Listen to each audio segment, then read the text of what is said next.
So this is how we can change the time zone in the iPhone calendar. That's how it works. And if you're new here on this channel, most definitely subscribe so you don't miss tutorials and upcoming videos like this.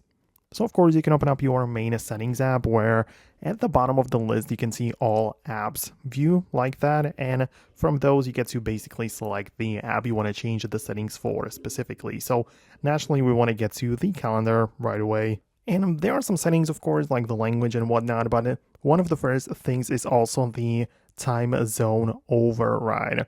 So you can click on this, and if you enable it, it just means that it will change the calendar time zone from the phone's time zone. So naturally, your phone has some sort of settings in place for the clock, for the time, whatever, right? And if you want to like change it for the calendar only, you can enable it like that, right? So you turn it on and then choose it from your current time zone, and you look up some different city and you will switch it to that one, right? But as you can see, it only applies to the calendar.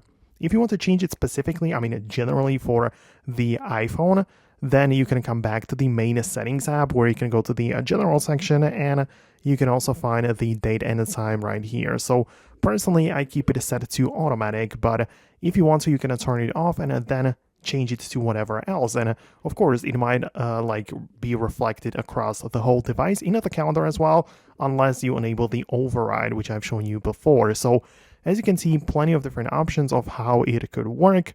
So let me know if you managed to find it and set it up.